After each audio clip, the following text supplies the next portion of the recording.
여러분들 잘 아시다시피 2023년 10월 7일 날 하마스가 이스라엘에 대한 기습 공격을 단행을 하면서 이스라엘과 하마스의 전쟁이 시작되었고 그 이후에 이 전쟁이 조금 더 확대되고 있는 느낌이 들고 있습니다. 근데 최근에 어제 오늘 사이에 이스라엘과 하마스 사이에 휴전 이야기가 나오고 있는데 과연 이스라엘과 하마스가 휴전할 수 있을 것인가에 대해서는 저는 대단히 부정적인 입장을 가지고 있습니다. 그리고 이 이스라엘과 하마스의 전쟁, 더 나아가서는 중동 국가들과의 전쟁이 조금 더 장기화될 것으로 저는 그렇게 전망을 하고 있고, 얼마 전에도 제가 국방대학 가서 강의할 때 그런 이야기를 했습니다. 오히려 러시아 우크라이나 전쟁은 내년 상반기나 하반기 정도에 전쟁이 종전될 것 같다라는 게 제 기본 입장이고, 기본적으로 이 이스라엘과 하마스의 전쟁은 좀 더 장기화될 가능성이 있다라고 이렇게 보여집니다. 그런 것들을 염두에 두면서 우리가 한번 살펴보도록 이렇게 하겠습니다.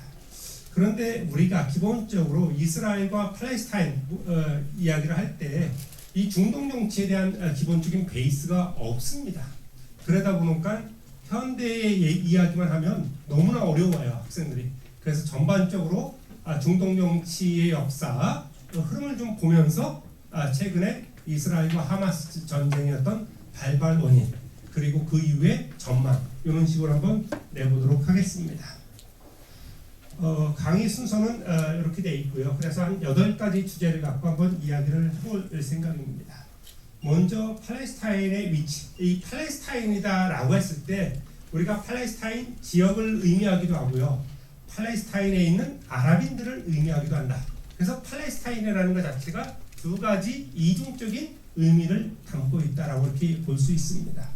그래서 우리가 지리적 위치를 보게 되면 서쪽으로는 우리가 보면 지중해가 있죠. 지중해가 있고 소위 남쪽으로는 요르단강 서안 쪽에 있고 소위 동쪽에 있죠. 그리고 남쪽으로는 네게브 사막, 시나이 반도가 이렇게 위치하고 있는 지역에 있는 곳이 바로 팔레스타인입니다. 이 지역을 의미를 한다라고 이야기를 할 수 있고요. 그렇기 때문에 지중해와 소위 말해서 요르단 쪽에 이게 아주 중심지에 있습니다. 여러분들도 알다시피 이 한반도를 보게 되면 대륙 세력과 해양 세력이 만나는 곳에 위치하고 있잖아요. 그러다 보면 모든 국가들이 관심을 가지는 지역이에요. 그러다 보니까 이 한반도를 둘러싼 강대국들의 어떤 관심사, 패권 다툼, 이런 것들이 지속되고 있는 것이고요. 마찬가지로 이 지역도 마찬가지다라는 거, 지중해와 소위 말해서 요르단강 흑해 쪽으로 나아갈 수 있는 길목에 이 팔레스타인이 위치하고 있다라는 것을 여러분들 먼저 알아두시면 되고, 또 하나 이 예루살렘, 우리가 보게 되면 이 예루살렘을 둘러싸고 이스라엘과 소위 이슬람, 그리고 이런 국가들이 이 예루살렘의 어떤 중요성을 대단히 강조하죠. 그럴 수밖에 없는 게, 여러분들 잘 아시다시피 이 예루살렘은 3대 종교의 성지예요. 유대교에서 보게 되면 구약 성경에 젖과 꿀이 흐르는 땅을 바로 이 예루살렘이라고 이렇게 이야기를 합니다. 유대인들에게 있어서 이 예루살렘은 너무나 중요한 지역입니다. 성경에 근거를 하고 있죠. 또한 기독교, 캐톨릭 쪽에서는 어떤 곳이냐라고 하면 예수 그리스도가 부활한 성분묘 교회가 있는 곳이 바로 예루살렘입니다. 그러니까 기독교 쪽에서도 예루살렘은 너무나 중요한 성지예요. 그렇죠? 그리고 이슬람교 쪽에서 보게 되면 이슬람의 3대 성지가 있습니다. 메카, 메디나, 또 하나가 알쿠드스예요. 알쿠드스가 어디냐면 예루살렘입니다. 그러니까 이슬람교, 기독교, 유대교 모두 세 개의 어떤 종교가 이 예루살렘은 자기들의 성지인 거예요. 그러니까 성지를 확보하기 위한 그러한 전쟁들, 이런 것들을 계속해서 불사해 왔다라는 거예요. 그렇기 때문에 앞으로도 이렇게 봤을 때 유대인들이, 이스라엘인들이 이 예루살렘을 포기할 가능성, 여러분들 어때요? 100% 제로예요. 그렇다고 하면 팔레스타인들, 이 이슬람 쪽에서도 그러면 우리는 예루살렘을 포기해야지, 이거 절대로 불가한 겁니다. 그러니까 팔레스타인에게 있어서도 유대인에게 있어서도 이 예루살렘은 너무나 중요한 곳이다. 그러니까 앞으로도 계속적으로 이 지역을 둘러싼 다툼이라는 것은 끊이지 않을 수밖에 없다라는 것을 먼저 여러분들이 알 수 있습니다. 다음으로 보게 되면 이 팔레스타인 지역이에요. 뭐 팔레스타인 지역이다라고 하면 지금의 이스라엘의 영토를 이야기를 하는 겁니다. 지금에 어떻게 점유를 하고 있느냐면 이스라엘이 팔레스타인 지역의 80% 정도를 점유를 하고 있습니다. 그러면 팔레스타인 아랍인들은 현재 한 20% 정도만을 점유를 하고 있어요. 요르단강 서안 쪽에 있는 서안 지구, 우리가 웨스트팔리아 지역이라고 이렇게 이야기를 하고 그곳에 예루살렘이 있는 곳이에요. 요 곳하고 지중해 쪽에 붙어 있는 가자 지구, 지금 하마스하고 전쟁이 일어나고 있는 곳이 바로 가자 지구입니다. 여기 두 곳을 지금 팔레스타인 아랍인들이 점유하고 있는 상태다. 그럼 전체 지금 팔레스타인 이스라엘 영토에서 이렇게 봤을 때 이스라엘이 팔레스타인 지역의 80%를 점유하고 있고 팔레스타인 아랍인들이 20% 정도 점유하고 있는 상황이다. 인구는 2대1 정도가 돼요. 이스라엘이 많고 팔레스타인 아랍인들이 반 정도 됩니다. 그런데 이게 전쟁 전의 얘기인가요? 지금 현재 이야기입니다. 전이랑 지금은 어떻게 다른가요? 좀 이따 나옵니다. 예. 중간중간 질문을 해도 괜찮습니다. 전혀 강의에 지장이 없기 때문에 그렇게 되어 있죠. 그래서 지금 팔레스타인 지역의 80%는 이스라엘이 차지하고 있고 팔레스타인 자치정부, 지금 이야기했던 파타가 다스리는 지역이에요. 좀 이따 파타에 대한 이야기도 할 겁니다. 이게 요르단강 서안의 서안지구를 통치를 하고 있습니다. 그리고 하마스는 가자지구, 지중해 쪽에 붙어있는 조그만 한 10%의 가자지구를 통치를 하고 있다라는 거, 그렇게 해서 지금 팔레스타인 지역의 점유 상태를 여러분들이 이해를 하면 되겠습니다. 그럼 지역연구권은 어떻게 주장을 하느냐? 당연히 유대인들은 성경에 근거를 하고 있습니다. 그럼 구약 성경에서 이미 이야기했다시피 젖과 꿀이 흐르는 땅이 바로 이 이스라엘 지역이에요. 이 지역은 이미 하나님이 소위 말해서 이스라엘 유대 민족한테 이 지역에 살 수 있는 권리를 주었다라는 거예요. 그래서 성경에 근거해 갖고 이 지역은 우리 땅이다라고 이렇게 이야기를 하는 거예요. 반면에 어때요? 소위 말해서 이스라엘이 유대인들이 분열되고 나서 그 팔레스타인 지역은 팔레스타인 아랍인들이 쭉 1800년 정도, 2000년 정도 이 지역에서 살아왔던 겁니다.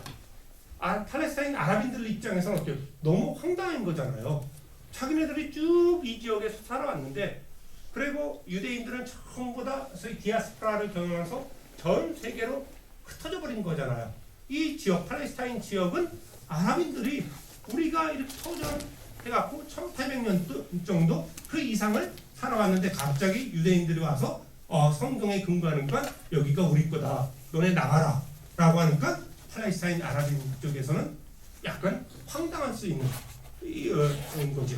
그렇기 때문에 팔레스타인 아랍인과 유대인들은 이 지역 연구권을 주장하는 입장이 다르다라는 것을, 왜냐하면 어느 한쪽의 입장을 강조할 필요도 없고 양쪽, 우리는 이스라엘과 팔레스타인 아랍인의 입장을 균형적으로 이렇게 볼 필요가 있다. 그래서 양쪽을 다 같이 비교를 해주는 겁니다. 그래서 지역 연구권을 저렇게 주장한다는 것을 알 수 있고요. 우리가 그 이후에 유대인들의 디아스포라 이런 것들은 이야기하기에는 너무나 시간이 짧다. 그렇지만 이 제1차 세계대전서부터 이야기를 한번 해보도록 하겠습니다. 이 1차 세계대전은 팔레스타인의 비극의 단초가 여기에서 열리는 겁니다. 왜냐하면 1914년에 제1차 세계대전이 발발을 하죠. 여러분들 잘 알고 있습니다. 이 과정 속에서 영국의 상륙력이요, 바로 여러분들도 이런 것을 보면서 이 자주독립이라는 게 얼만큼 중요한 것인가를 느낄 수가 있습니다. 국가가 없으면 얼만큼 서러운가를 알 수가 있는 거예요. 자, 제1차 세계대전이 1914년에 발발을 했습니다. 이 팔레스타인 지역은 오스만 제국의 지배하에 있었던 곳이에요. 자, 전쟁이 일어났습니다. 이 팔레스타인 지역의 대부분의 인구는 누구라고요? 아랍인들입니다.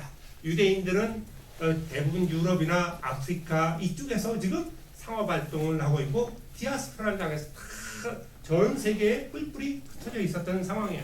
팔레스타인 지역은 소위 아랍인들이 거주하고 있었다. 제1차 세계대전이 발발할 당시에요. 근데 이 1차 세계대전이 발발하면서 영국은 이 중동 지역에서 오스만 제국과 싸움이 시작된 거죠. 이 전쟁을 유리하게 이끌고 위해서 영국은 삼중 외교를 전혀 다른 세 가지 방안을 제시를 해요. 어떤 거냐? 첫 번째는 후세인 맥마흔 선언입니다. 이것은 요 내용은 국가 시험에도 자주 나옵니다. 1차 세계대전과 관련돼 갖고 보게 되면 후세인 맥마흔 선언은 1915년이에요. 그러니까 영국이 오스만 제국하에 있었던 이 팔레스타인 지역의 아랍인들에게 전쟁에서 도움을 받기 위해서 만약 영국이 전쟁에서 승리하고 제1차 세계대전이 끝나면 야 아랍인들 너네 나 도와주면 여기에 아랍 국가를 창설하는 거 이거 내가 허용해 주겠다. 그러니까 아랍인들은 어우 좋네. 그럼 영국을 위해서 싸웠던 겁니다. 무슨 얘기인지 알겠죠? 영국은 후세인 맥마흔 선언을 통해서 전쟁 후에 요 지역의 아랍 국가의 독립을 보장했던 오스만 제국하에 있었던 소위 팔레스타인 아랍인들에게 아랍 국가를 수립하도록 도와주겠다. 그러니까 명분이 생겼잖아. 그래 열심히 영국을 위해서 싸우자. 이렇게 됐던 거예요. 이게 하나가 있고요. 여러분들 잘 아는 내용들입니다. 두 번째는 1917년에 벨푸어 선언이라는 것이 있죠. 이것은 이 당시에 18세기, 19세기에 유대인들은 상업에 종사합니다. 이 상업에 종사하면서 근데 상업이라는 것 자체는 이 당시에는 이 소위 말해서 하층 계급들이 이렇게 해왔던 거예요. 그러다 보니까 유대인들이 이 상업에 집중을 하면서 엄청난 부를 획득을 하게 됩니다. 그러니까 이 18세기, 19세기 가면 유대인들의 주머니는 돈으로 빵빵한 거예요. 이 자금 조달력이 엄청납니다. 돈을 상당히 많이 모았다라는 거죠. 그러니까 영국은 이 전쟁 비용을 조달하기 위해서 유대인들한테 유대인 너네들이 우리한테 전쟁 비용을 대주면 이 전쟁이 끝나고 나서 여기에다 유대 국가의 수립을 하는 것을 약속한 거예요. 그러니까 어때요? 앞에서 소위 후세인 맥마흔 선언하고 이 벨푸어 선언은 전혀 다른 내용이잖아요. 하나는 아랍 국가, 하나는 유대 국가. 있을 수 없는 약속을 해버린 거예요. 그런데 이 약속만 한 게 아니에요. 소위 말해서 1916년에 영국 대표인 사이크스하고 프랑스의 대표인 피코 간에 사이크스-피크 협정이 체결됩니다. 이것은 뭐냐면 전쟁이 끝난 후에 이 중동 지역을 반쪽에서 프랑스 니네가 먹고 이쪽은 내가 먹을게 이렇게 또 약속을 해요. 이게 바로 강대국이에요. 우리 한반도도 마찬가지입니다. 우리가 힘이 없을 때 어때요? 그냥 열강들이 자기들 편한 대로 막 쪼개는 거잖아요.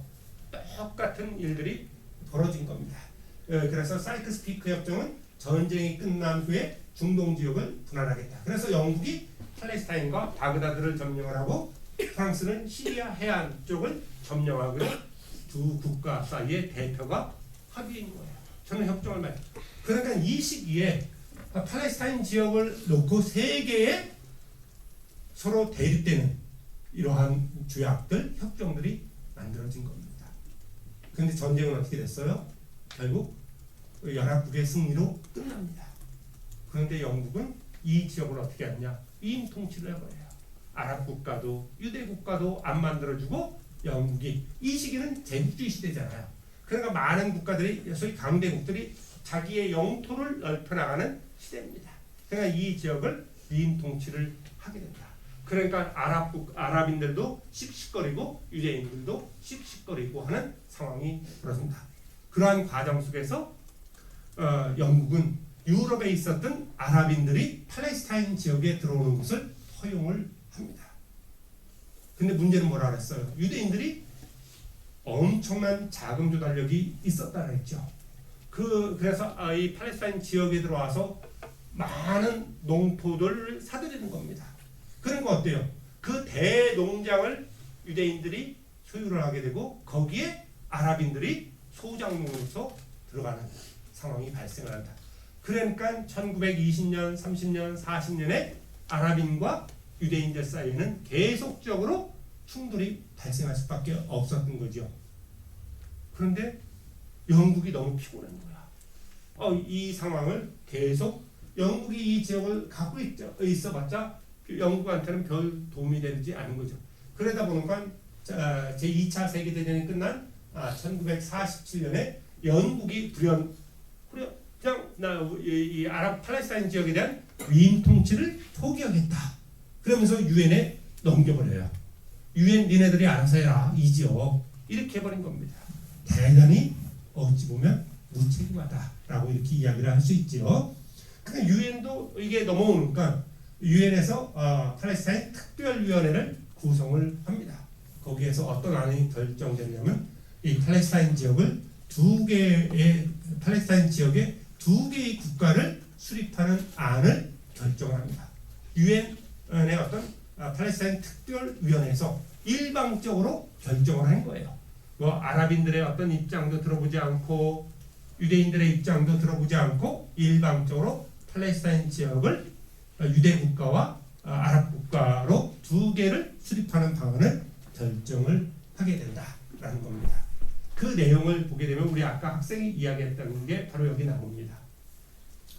자, 이 당시에 팔레스타인 지역에 지금은 유대인들은 약 30% 정도였어요. 전체 인구에 보면 그리고 70% 정도가 아랍인들이었습니다. 그런데 어떻게 영토를 나누느냐를 보세요. 전체 영토의 55%를 유대인들한테 줍니다. 그런데 여기에 봤다시피 곡창지대 그리고 공장지대 아주 핵심적인 지역을 유대인들한테 주고 나머지 45%는 누구한테 주느냐? 아랍인들한테 주는 겁니다. 여기에다 아랍 국가를 수립하고 유대인들은 여기에다 유대 국가를 수립하라는 거예요. 그리고 예루살렘은 워낙 뜨거운 지역이기 때문에 또 유엔 관리지구로 두겠다라는 겁니다. 그러니까 예루살렘은 유대인 아니면 아랍인 어느 쪽도 아니고 유엔에서 관리하겠다라는 워낙 뜨거운 지역이잖아요. 그렇죠? 이렇게 해서 결정을 했습니다. 이렇게 해서 처음에 나눈 게 바로 6대4 정도로 해서 팔레스타인 지역을 분할을 하게 된다라고 하는 점이에요. 그래서 뭐 이게 정확하게 6대4냐 이거보다는 한 6대4에서 뭐 6.5대 뭐 한 3.5 요 지역 정도가 되는 겁니다. 그럼에도 불구하고 유대인들한테 상당히 유리한 지역들을 배분을 하게 됐다라고 하는 점이죠. 그러면 어때요? 유대인들은 이 안을 수용을 합니다. 왜냐하면 거의 1800년 이상 디아스포라를 경험하면서 국가 없이 떠돌아 다니면서 모든 박해, 순환을 다 겪었던 사람들입니다. 그러니까 이 지역의 유대 국가를 수립하라니까 유대인들은 야호 한 겁니다. 땡큐 한 거죠. 그리고 좋은 지역을 준 겁니다. 곡창지대, 공업지대를 유대인들한테 그 유대인들이 살 수 있으니까 유대인들은 어때요? 땡큐 할 수밖에 없죠. 그렇게 해갖고 우리는 빨리 유대 국가를 창설하겠다라고 유대인들은 이 안을 받아들입니다. 그런데 아랍 국가, 아랍 쪽은 어떠냐? 황당한 거잖아. 아랍인들 입장에서 보게 되면. 왜냐하면 본인들이 1800년 정도 이 지역에서 살아왔고 그리고 인구 구성비에서도 보면 7대3이고 그런데 영토 분할은 6대4 정도로 해서 더 적게 주고 그러면 이게 무슨 논리냐 도대체. 뭐 명분이 있어야 되냐. 논리가 안 맞잖아요. 그죠? 그러니까 아랍인들은 반발을 해버린 겁니다. 그러니까 아랍 사회는 국가 수립을 하지를 않아요. 그러니까 아랍 국가가 여기 팔레스타인 지역에 국가를 수립하지 못하는 상황이 된다.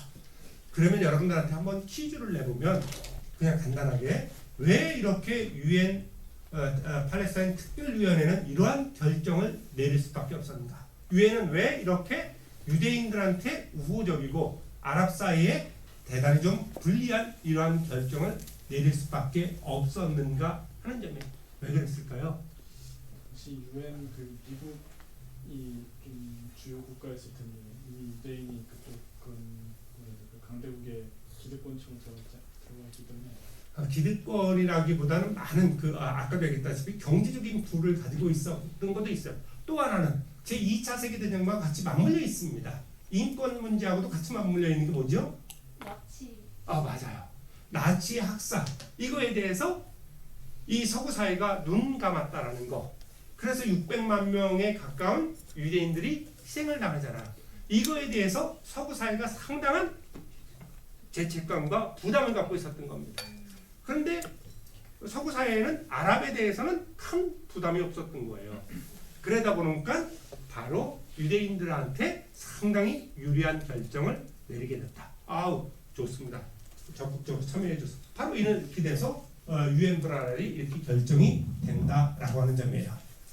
자 다음으로는 48년 5월 14일 날 유대인들이 이스라엘을 건국을 합니다. 그래서 아까 이야기했다시피 유대인들은 빨리 국가 건설에 돌입을 해요. 그래서 48년 5월 14일 날 이스라엘이라는 국가를 창설합니다. 아랍 사회는 어때요? 아까 반발만 하고 있었다 그랬죠? 그럼 국가 수립을 안 해요. 이때 아랍도 빨리 국가를 수립해갖고 그 이유를 모색했으면 어떨까라는 생각이 들지만 지금에 와서 그 당시에 아랍은 국가 수립을 하지를 않습니다. 그리고 나서 아랍은 오히려 이스라엘에 대한 전쟁을 시작합니다. 그래서 소위 말해서 우리가 70년대까지 해서 4번의 중동 전쟁이 발발을 합니다. 여러분들 이런 내용들도 좀 알아두면 좋은데 여기서는 아주 간단하게 뒤에 해야 될 이야기들이 많아서 자 1차 중동 전쟁은 우리 건국 전쟁이라고 이렇게 합니다. 48년 5월 15일 날 이스라엘이 건국됐다라고 했죠. 다음 날 아랍 사회가 이스라엘을 공격을 해버린 겁니다. 소위 말해서 이집트 여기 중동 전쟁에서 가장 핵심적인 국가는 1차, 2차, 3차, 4차까지 이집트가 리더예요. 이집트, 이라크, 시리아, 요르단 그리고 팔레스타인 지역에 있었던 아랍인들 다 뭉쳐갖고 이스라엘을 공격을 한 거죠. 야, 저거를 막아냈던 것만 해도 대단하다라는 생각이 들죠. 왜냐하면 오늘 국가 건설이 됐어. 근데 내일부터 전쟁을 해야 돼. 뭐가 갖춰져 있겠어? 바로 이거죠. 그래서 이스라엘 건국에 대한 반발로다가 전쟁을 시작을 합니다. 초기에는 이스라엘이 대단히 어려워지죠. 그러니까 바로 우리 친구가 얘기했다시피 미국이 직접적으로 지원에 나서기 시작합니다. 그러니까 유대인들이 돈이 많잖아. 그러니까 미국으로부터 군사 물자를 우수한 탱크 이런 것들을 무기를 막 사들이는 거예요. 소위 미국은 군사복합체라고 이렇게 이야기를 하잖아. 그러니까 이스라엘한테 많은 현대식 무기를 막 제공을 한 겁니다. 그러니까 전황이 바뀌기 시작하죠. 또 하나 이 시기에 이스라엘이라는 국가가 건설됐지만 유대인들의 상당수는 어디에 있었어요? 아직도 유럽에 있었어요. 예, 바로 아직 아까도 이야기했다시피 1945년까지 해갖고 한 30% 정도만 유대인들이 아랍 지역에 들어왔던 겁니다. 전쟁이 딱 발발하니까 어때요? 유럽에 있었던 유대인 청년들이 발벗고 다 이스라엘로 비행기를 타고 날아온 겁니다. 대단하죠. 왜냐하면 전쟁이 나면 우린 도망갈까? 막 이렇게 생각할 수도 있는데 그 어려운 순간에 전쟁터로 달려오는 겁니다. 왜 그럴 수밖에 없었어요? 왜 그랬을까요? 그래, 애국심. 왜 그러냐면 1800년 가까운 동안 디아스포라를 경험했잖아. 국가 없는 서러움. 그러니까 이 이스라엘이라는 국가를 수립하고 이 이스라엘이 멸망을 하게 되면 우리는 또다시 1800년 이상의 디아스포라를 경험할 수밖에 없다. 이 생각이에요. 그러니까 여기서 죽든 이스라엘을 저게 이런 게 있었던 거예요. 그 애국심, 국가에 대한 로열티가 있다 보니까 전부 다 그냥 들어온 겁니다. 유럽에 있었지 들어오지 못한 사람들은 그 돈으로 영국제, 미국제 무기를 사갖고 계속해서 이스라엘 영토로 보내버린 겁니다. 전쟁은 하나만 하죠. 무기에서 압도적으로 이스라엘이 위에 있고 또 충성심에서 다르잖아요. 그럼 아랍 세력은 어때요? 이게 5개 국가가 뭉친 거잖아요. 그러니까 이 속에서 지휘권은 어떻게 할 거니 딱 이런 걸 갖고 서로 다 그 내부에서 갈등이 생기고 개별 국가마다 욕심이 있는 거예요. 왜냐하면 이집트는 소위 말해서 자기네들이 점령하고 싶은 지역이 있고 요르단도 마찬가지예요. 그러니까 자기네들이 어떤 이해관계가 있어서 전쟁에 참여한 거지 아랍 팔레스타인 아랍 국가의 수립을 위해서 그 명분은 그거이지만 다른 목적이 있었다는 그러니까 오합지졸의 군대가 될 수밖에 없었다. 그러니까 이제 질문이 있는데 그럼 당시에 그 아랍인들의 경제 상황은 어땠는가요? 아랍인들의 경제 상황도 상당히 안 좋았죠. 전쟁 제2차 세계대전 이후잖아요. 네. 그러니까 그 시기에 우리 친구가 보면 한국사하고 똑같아요. 그러니까 우리가 지금 한국이라는 국가가 지금 전 세계에서 GNP에 막 6위 군사력에서는 세계 6위, 5위 막는 군사 대국이 돼 있지만 1945년에는 우리 일제의 식민지로부터 벗어난 거잖아요. 아랍 국가들도 막 그때 소위 독립이 되고 있었던 상황이다. 그러니까 거의 비슷한 상황이다라고 이렇게 보시면 돼요. 자, 그렇게 해서 이스라엘이 제1차 중동전쟁에서 이기면서 이스라엘은 영토를 계속해서 확장해 나갔던 겁니다. 그래서 이 시기에 오면 한 75%에서 팔레스타인 영토의 75%에서 80% 정도를 지금 이스라엘이 점유를 하게 된다. 전쟁을 통해서 팔레스타인 아랍인들은 영토가 줄어들고 이때 100만 명 이상의 난민이 발생을 하게 된다는 겁니다. 정말로 이 난민의 삶이라는 것은 끔찍해요, 여러분들. 우리가 지금 러시아 우크라이나 전쟁을 통해서 약 700만 명 이상의 난민이 발생을 했습니다. 여러분들 2014년 시리아 난민 들어봤죠? 그래서 유럽에서였던 이 난민 문제로 유럽 사회가 엄청나게 골머리를 앓고 있거든요. 바로 이는 거예요. 여기에서도 제1차 중동전쟁으로 인해서 약 100만 명 이상의 난민이 발생을 했다. 그 난민이 주변 국가로 간다라고 해갖고 이걸 난민 대우를 해주질 않아요. 왜냐하면 그들 국가들도 경제적인 여유가 없는 거잖아요. 이거 100명도 아니고 100만 명 가까운 거야. 우리 한국 사회에 지금 북한 이탈 주민이 얼마 있죠? 34,200명 있습니다. 그럼에도 불구하고 북한 이탈 주민 뭐래요? 자기네들에 대해서 좀 지원을 더 해달라라고 이야기를 합니다. 우리 정부 잘 지원을 해주고 있어요. 지원을 해줌에도 지원을 하는 쪽과 받는 쪽은 항시 입장의 차이가 있다라는 거죠. 이 34,000명이에요. 34,000명도 한 번에 다 온 게 아니잖아. 결국 2002년을 기점으로 해서 막 계속 왔던 거잖아요. 이게 만에 하나 100만 명의 난민이 일시에 몰려든다 라고 한번 생각을 해보세요. 이거 감당할 수 있는 건가? 바로 그런 문제예요. 그러니까 중동의 이 소위 말해서 팔레스타인의 우호적인 국가들도 지금도 마찬가지 난민. 지금 이스라엘과 하마스 전쟁을 해서 난민이 계속 발생을 하고 있는데 결국은 국경선에서 못 넘어오게 하는 거야. 왜냐하면 이 문제가 있기 때문에요. 그래서 전체적으로 지금 소위 팔레스타인 난민이 약 500만 명 정도가 됩니다. 엄청난 거예요. 1, 2, 3, 4차 중동전쟁을 거치면서 500만 정도의 난민들이 지금도 소위 팔레스타인과 소위 주변의 아랍 국가들 사이에서 이렇게 난민촌에서 생활을 하고 있다. 70년대부터 지금까지 여기 전쟁이 1948년부터였잖아. 네, 쭉 네. 지금까지요. 4차 전쟁까지 하고 그 이후부터 지금까지도 난민 그 지역에 있다는 말씀이시죠? 그렇죠. 500만 명이나. 예. 엄청나요. 예. 지금 더 발생을 하고 있잖아. 지금 또 지금 하마스 전쟁을 통해서 거기에서 또 난민 대열에 합류하는 사람들이 있고 난민의 삶이라는 거 여러분들 이렇게 우리 다큐 같은 거를 보지만 정말로 하루에 한 끼 먹고 살기도 어려워요. 그러니까 그만큼 국가는 소중한 거예요. 자주 독립이라는 거. 이거는 우리가 이 전쟁과 분쟁의 역사를 보면 이런 것들을 알 수가 있죠. 네, 그런 상황이고 제2차 중동전쟁은 수주전쟁이라고 이렇게 이야기를 하고요. 3차 중동전쟁은 이게 6일 전쟁입니다. 전쟁이 6일 만에 끝나요. 이거는 이스라엘이 기습전을 한 겁니다. 대단. 왜냐하면 이때 이집트하고 옆에 있는 시리아, 레바논이 딱 지금 전쟁을 준비하는 것 같아. 그러니까 이스라엘이 그냥 기습을 해버린 겁니다. 그래서 먼저 이스라엘의 공군이 이집트의 공군을 공격을 합니다. 이집트의 410대의 전투기를 전부 다 괴멸시켜버립니다. 그리고 나서 옆에 이라크, 시리아, 레바논 다 때려버립니다. 그러니까 모든 이 주변에 있는 국가들의 공군이 다 무력화돼 버린 거예요. 그러니까 항복해갖고 전쟁이 6일 만에 끝났어요. 이걸 6일 전쟁이라고 이렇게 하는 겁니다. 6일 전쟁을 하고 나서 이스라엘은 영토의 4배를 확장을 해요. 어마어마한 거죠.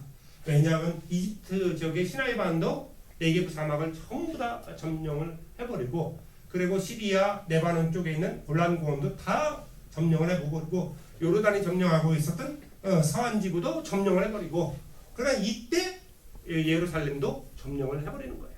그러니까 이스라엘의 영토가 4배나 커지는 상황이 도래한다. 그 이후에 이집트하고의 평화 협상 때문에 점령했던 영토들을 돌려주는 겁니다. 그 이후에. 그런데 제3차 중동전쟁을 계기로 해서 엄청난 영토를 확장한다라는 것만 여러분들이 알고 있고, 4차 중동전쟁은 우리가 잘 알고 있는 오일 쇼크와 맞물려 있는 게 바로 4차 중동전쟁입니다. 소위 용키프르 전쟁이라고 이야기를 해요. 용키프르라는 것 자체가 무슨 의미죠? 유대인에게 있어서 대속죄일이에요. 유대인들은 10월 6일이 용키프르 축제일입니다. 그래서 자기의 모든 죄를 하나님한테 용서를 구하는 날이에요. 소위 유대인들에게 있어서는 이날은 대축제, 가장 중요한 축제일입니다. 그래서 이날은 군사들도 병사들도 다 총 내려놓고 하나님한테 죄를 용서하고 그날은 좀 먹고 마시고 즐기고 이렇게 하는 날이에요. 이스라엘에게, 유대인들에게서는 너무나 중요한 대속죄일이죠. 이 대속죄일에 이집트가 중심이 돼갖고 이번에는 동서남북에서 아랍 국가들이 이스라엘을 공격을 해버렸던 겁니다. 그 전혀 준비가 안 돼 있었잖아요. 그러니까 48시간 만에, 이틀 만에 이스라엘의 17개 여단이 전멸을 해버렸습니다. 그러니까 전쟁에서 끝나나 보다. 지금 이번에 4차 전쟁만큼은 아랍 국가들이 승리해나 보다 라고 이렇게 했던 거예요. 더 나가서 이 아랍 사회는 오일을 갖고 만에 하나 이스라엘을 지지하는 국가에 대해서는 오일 판매를 금지하겠다, 오일 수출을 금지하겠다라고 하니까 다른 국가들이 주춤해버리는 거죠. 그런데 미국이 이스라엘을 지원합니다. 왜냐하면 거의 지금 이스라엘이 그대로 나누면 이게 아랍이 승리할 것 같아. 그러니까 미국이 저거 하죠. 그러니까 오펙이라는 석유 수출국 기구가 소위 말해서 석유 수출을 감산하기 시작합니다. 그래서 이때 1달러에 1배럴에 3달러 정도 했습니다. 그런데 3개월 만에 얼마까지 치솟냐면 12달러까지 치솟아요. 한 3배에서 4배 정도 치솟습니다. 이게 바로 여러분들이 알고 있는 1973년에 제1차 오일 쇼크예요. 한국 경제도 엄청난 타격을 받죠. 미국 경제도, 일본 경제도, 모든 전 세계의 경제가 마이너스 성장을 하게 되는 것이 바로 이 4차 중동 전쟁이에요. 그런데 결과적으로는 또 이스라엘이 승리를 합니다. 그리고 나서 약간의 변화가 생깁니다. 무슨 변화냐?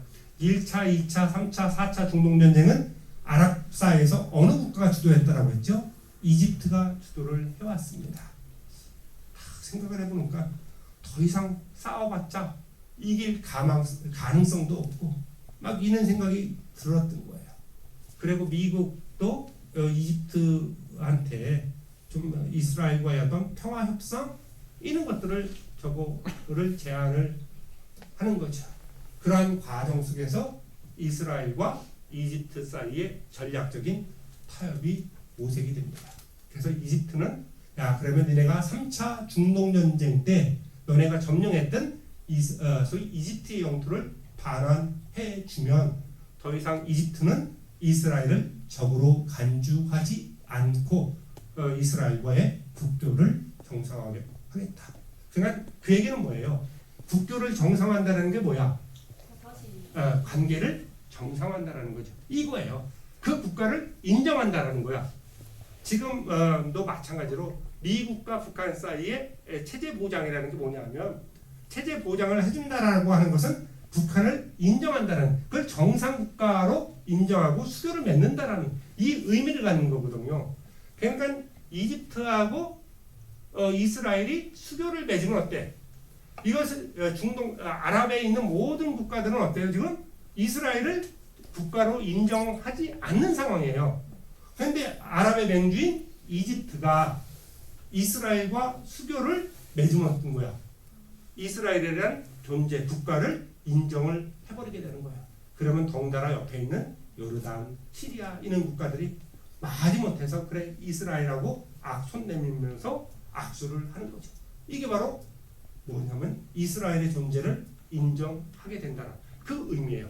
그러니까 이스라엘도 그럼 땡큐 그렇게 해갖고 미국의 카터 대통령이 캠프 데이비드로 이스라엘과 이집트의 대통령 총리를 불러갖고 여기에서 캠프 데이비드 협정을 체결하면서 이스라엘한테는 이집트의 영토 점령했던 영토를 82년까지 완전히 돌려주고 이집트도 더 이상 이스라엘을 적대 국가로 간주하지 않고 양 국가가 국가의 관계를 정상화하고 더 나아가서는 국제 무대에서 이스라엘을 하나의 국가로 인정해주기로 약속을 합니다. 대단히 중요한. 그래서 이게 제4차 중동 전쟁을 계기로 해갖고 아랍 국가들이 소위 팔레스타인 문제에서 한 발 뒤로 물러나게 된다. 그러니까 어떻게 돼요, 여러분들? 이 팔레스타인 지역에 있었던 본래 세력은 누구냐 하면 팔레스타인 해방기구라는 피에로라고 여러분들 들어봤죠? 이게 59년서부터 계속 이스라엘에 대한 무장투쟁을 해왔던 조직이에요. 이게 정당이 파타라는 정당이고 이렇게 돼 있었던 겁니다. 그래서 이스라엘에 대해서 강경투쟁을 해왔던 피에로가 갑자기 입지가 80년대 들어오면 줄어들게 된 거예요. 왜냐하면 그 전까지만 해도 누가 50년대, 60년대, 70년대, 80년대 초반 애들에도 이 아랍 세계에서 이 피에로를 도와준 거잖아요. 지지해 준 건데 이집트가 뒤로 한 발 물러서기 시작하니까 다른 아랍 국가들도 뒤로 한 발 물러서게 되니까 이 피에로의 존재가 상당히 그 위상이 약화되기 시작했던 거예요. 그러면서 피에로도 서서히 노선 전환을 하기 시작하는 거예요. 그러한 과정 속에서 바로 냉전이 종식되고 나서 1993년에 여러분들이 들어봤던 오슬로 평화협정이 나오게 되는 겁니다. 이 얘기는 뭐냐면 팔레스타인, 소위 피에로라는 이러한 팔레스타인 해방기구가 이 아랍, 소위 팔레스타인 지역에서의 어떤 입지가 약화되면서 결국 노선을 온건 노선으로 전환하는 그러한 계기가 됐던 겁니다. 그래서 이스라엘의 라빈 총리하고 피에로의 아라파트 의장이 소위 미국에서 소위 클린턴 대통령 셋이 만나서 이 중동 평화 아닌 오슬로 평화협정을 처음으로 만들어낸 것, 중동 평화의 안을 만들어내게 되는 겁니다. 그런데 여기서 중요한 것은 뭐예요? 이스라엘군이 철수한다. 소위 말해서 소위 서안지구 예루살렘 쪽하고 가자지구에서 일부 특히 가자지구에서는 전부 철수하고 서안지구에서는 아주 단계적이고 부분적으로만 철수하기로 그렇게 합의합니다. 그리고 반면에 뭐냐면 팔레스타인도 더 이상 이스라엘에 대해서 무장투쟁을 하지 않는다라고 이렇게 합의한 거예요. 그런 양자가 서로의 실체를 인정을 하게 됐던 거죠.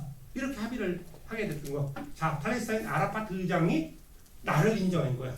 나도 마찬가지로 이스라엘인 나도 팔레스타인을 소위 피에로라는 조직을 인정하기 시작하는 계기가 됐다. 그래서 이게 바로 중동 평화의 출발점이다라고 이야기를 했던 거예요. 그런데 문제는 뭐냐면 일단은 그렇게 합의를 했는데 아주 미묘한 쟁점들이 남아 있었던 거예요. 바로 예루살렘의 문제. 과연 예루살렘의 문제를 어떻게 처리할 것인가. 서두에서 이야기를 했죠. 조금 이따 다시 이야기를 할 겁니다. 그리고 팔레스타인 난민의 귀환 문제. 아까 이야기를 했잖아. 500만에서 550만에 달하는 중동 지역의 산지에 있는 이 팔레스타인 난민들을 어떻게 그 팔레스타인 지역으로 돌아오는 것을 용인할 것인가 말 것인가. 이런 문제가 있었던 것이고, 또 하나는 이스라엘의 정착촌 문제.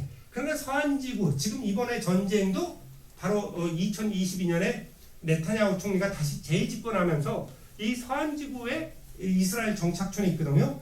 이것을 확대하려고 하다 보니까 이거에 팔레스타인이 반발을 했던 거거든. 그 바로 이 서한지구에 있는 이스라엘의 정착촌 문제를 어떻게 할 것인가. 이거는 이스라엘과 팔레스타인 사이에 영영 해결할 수 없는 갈등이에요. 쟁점이야. 그 이야기를 좀. 근데 이런 문제들은 그대로 접어두고 일단은 서로의 실체를 인정하는 선에서 합의를 했던 것이 바로 오슬로 평화협정. 그 전에는 서로 인정을 안 했던 거야. 근데 아까 이야기했다시피 79년에 가서 이집트가 소위 이스라엘의 존재를 인정하면서 이러한 것들이 이루어질 수가 있었던 거예요.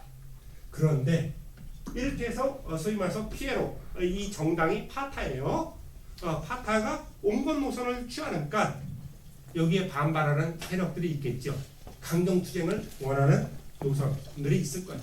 그래서 1987년에 하마스라는 무장 조직이 만들어지는 겁니다. 왜냐하면 피에로가 온건 노선으로 이렇게 전환하는 것에 대해서 불만을 표출했던 거죠. 얘들은 우리 이스라엘 인정할 수 없어. 이스라엘과는 무조건 투쟁이야. 이런 조직이 만들어지는 게 바로 하마스예요.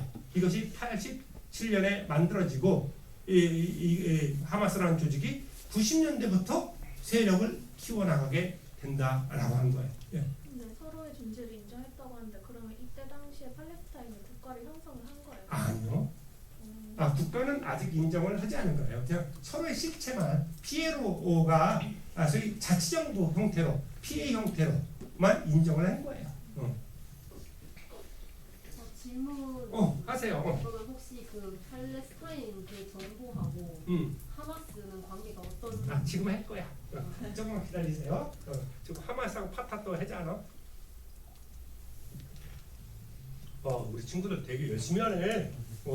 5,000원 만에 기분이 좋네요. 어디 와서 이렇게 열심히 질문하고 듣고, 눈들이 되게 저거 열심히 듣는 표정들이 보여요. 자, 그런 거를 하는데 지금 이스라엘과 팔레스타인 갈등의 요인이 이스라엘과 팔레스타인에만 있는 게 아니에요. 팔레스타인 내부에도 있어. 바로 그 얘기를 우리 친구가 지금 질문했던 거에 대해서 답변을 해드리도록 하겠습니다. 이게 이쪽에 보여요? 자료는 이따 다 가져가도 괜찮아요. 보면 팔레스타인은 두 세력이 있다라고 했습니다.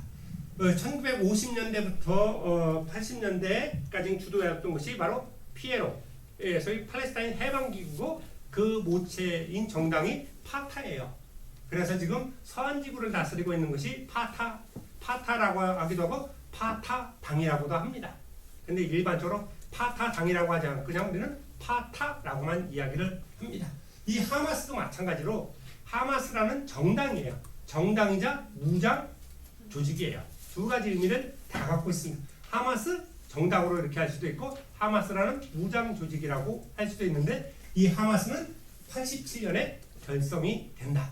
그러니까 소위 파타가 노선을 온건 노선으로 전환하는 것에 대한 반발로서 만들어진 조직이 하마스죠. 자, 그래서 두 번째 대이스라엘 정책과 관련돼서 보게 되면 어때요? 이 파타는 1993년 오슬로 협정 체결 뒤에 이스라엘과의 협상 노선을 견질합니다. 가급적 이스라엘과의 오슬로 평화협정을 준수하면서 그 중동 평화를 위해서 노력을 해요. 반면에 이 하마스는 이스라엘에 맞서서 강경투쟁을 주도를 합니다. 강경투쟁. 그러니까 이스라엘 쪽에 대해서 계속해서 로켓포를 공격을 하고 막 이렇게 돼버리는 거예요. 이스라엘의 경우에는 로켓포 한 방 맞으면 10방으로 응수를 해버리잖아요. 이런 상황이 나타나는.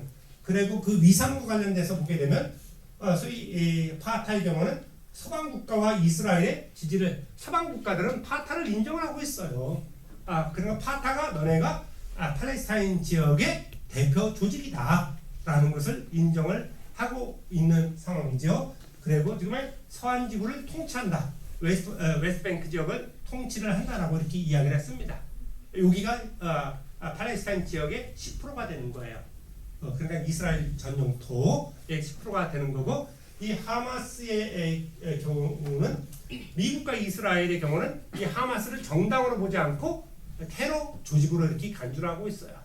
그러니까 소위 전혀 그 합법성을 인정을 하고 있지 않은 거죠. 그리고 이 하마스의 경우는 가자 지구를 통치하고 있다.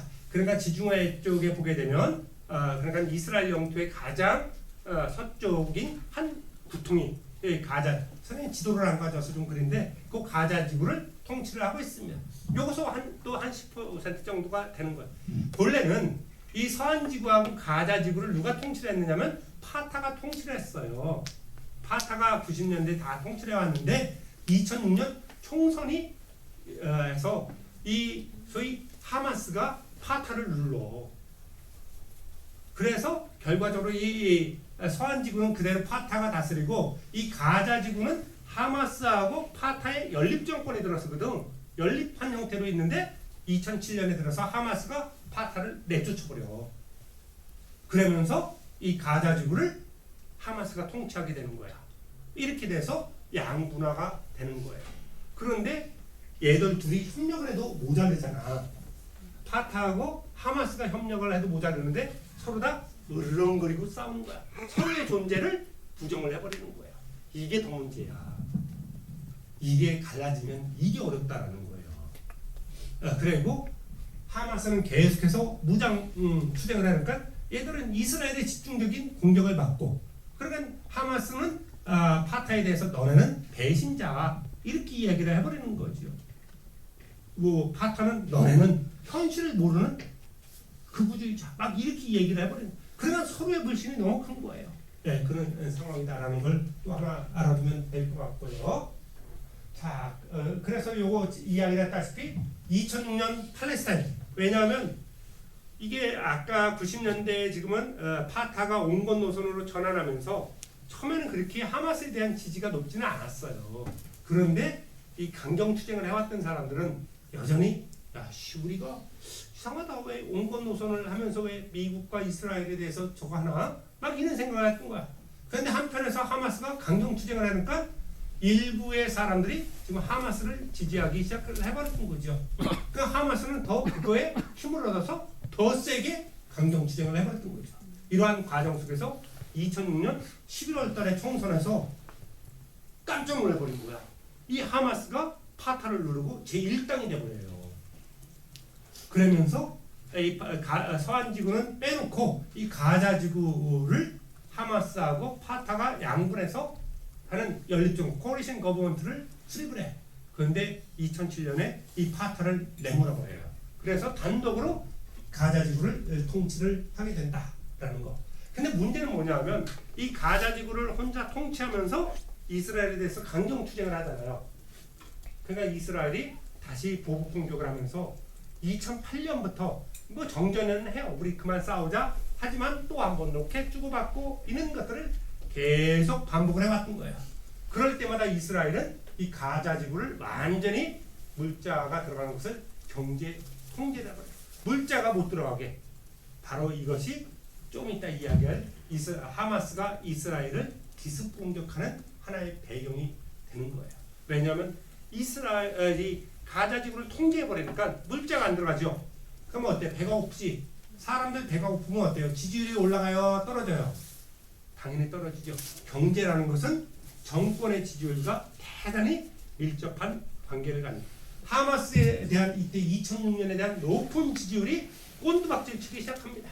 좀 이따 다시 이야기를 할게요. 그까지만 해놓고, 자 그렇게 하고 다시 또 하나 보면, 자 이스라엘과 팔레스타인 문제예요. 다시 한번 이게 과연 가능할까? 앞으로 이게 우리가 보면 예루살렘이라는 문제 봤죠. 이게 67년에 이스라엘이 제3차 중동전쟁을 통해서 예루살렘을 점령을 했습니다. 유엔 관리지구에 있었던 예루살렘을 점령하고, 그리고 나서 80년에 법을 개정을 해요. 헌법에다가 예루살렘이 이스라엘의 영원한 수도다라고 딱 못을 박아버려요. 세상의 어느 나라 헌법에 대한민국 헌법에 서울이 대한민국의 수도다라고 이렇게 헌법에 안 놓잖아. 그런데 여기는 이스라엘의 영원한 예루살렘은 영원한 수도다라고 이렇게 딱 넣어요. 이 얘기는 뭐야? 아무리 팔레스타인이나 이슬람 쪽에서 요구를 하더라도 이 예루살렘은 절대로 왜 그럴 수밖에 없냐면 이 구약 성서에 근거하고 뭐 하나님과 모세 오경에도 계속 이 예루살렘이 나오고 있는 거잖아. 그러니까 유대인들은 죽어도 안 되는 거야 이거. 그런데 재밌게 또 팔레스타인도 어떻게 나느냐? 미래의 수도라는 거야. 미래의 수도는 뭐예요? 뺏겠다는 거지 언젠가는. 그러니까 결국은 예루살렘을 둘러싸고 언젠가는 또 전쟁을 해야 된다라는 이는 상반된 주장들을 하고 있고요. 국경과 관련돼 갖고 이스라엘은 구체적인 언급이 없어요. 지금 이야기를 했잖아요. 가자 지구하고 서한 지구는 팔레스타인 아랍인들이 다스리고 있잖아.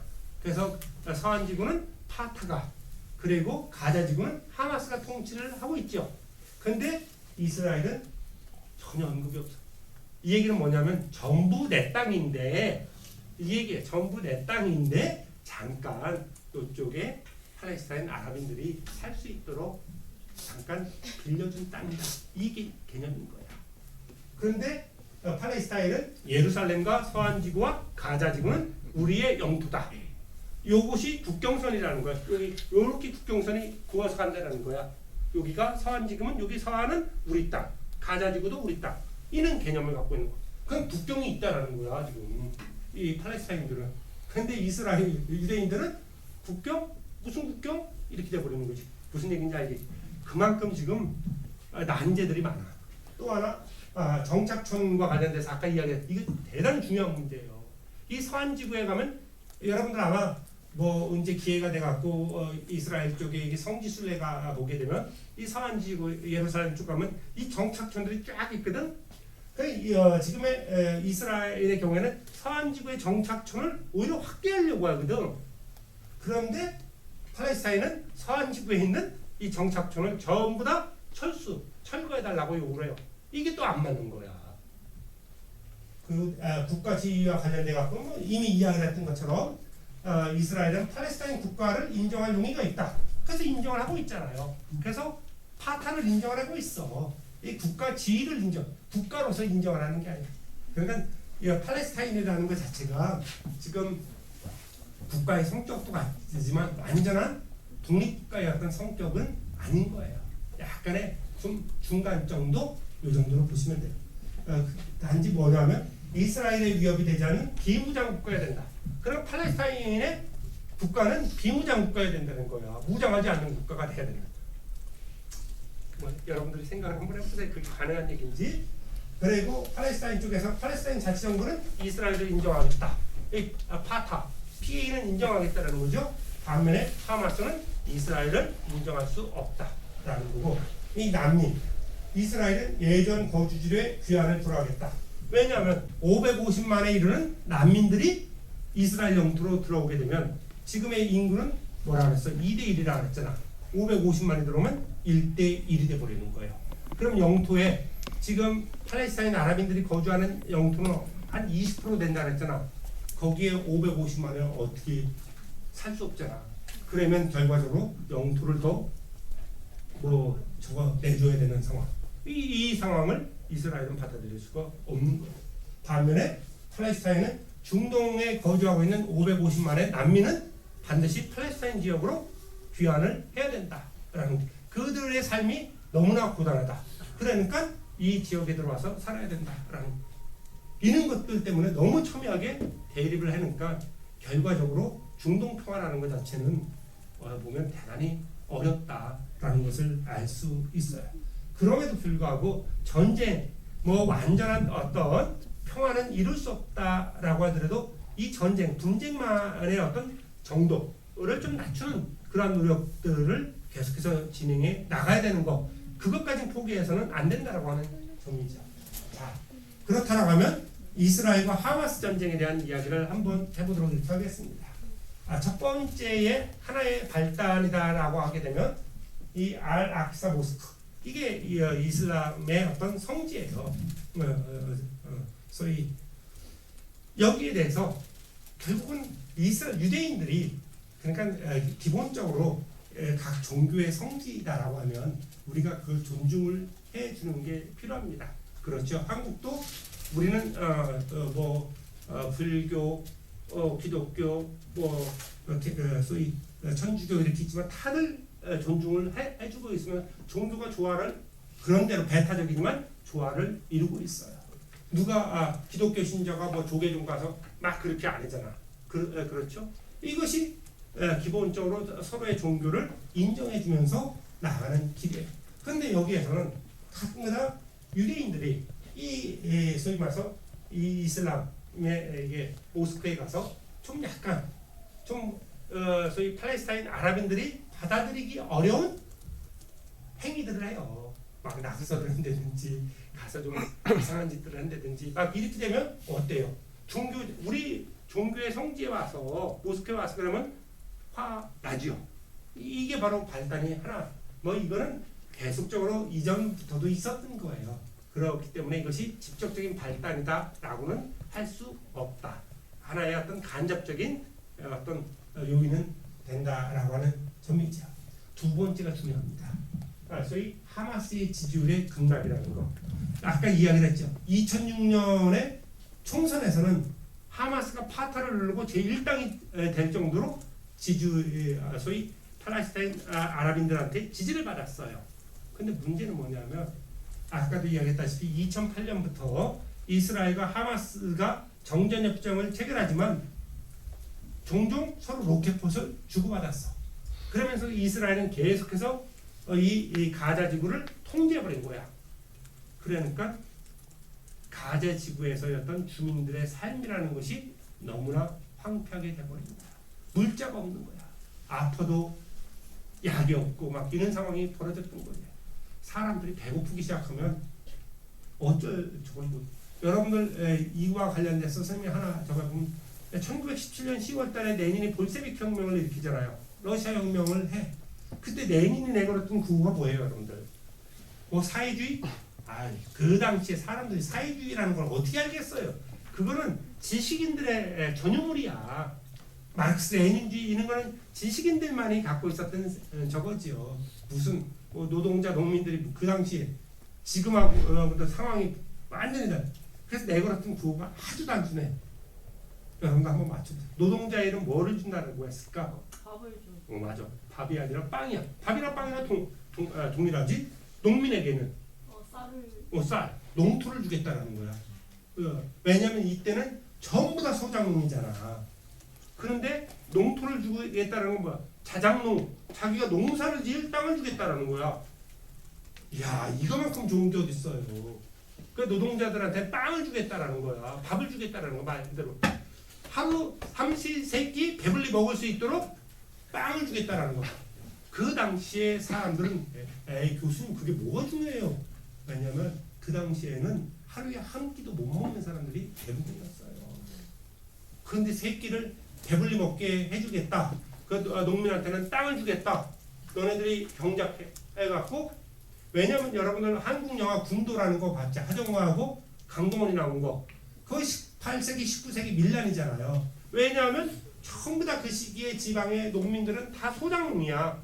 10월달에 농사를 짓고 나면 남는 게 아무것도 없어.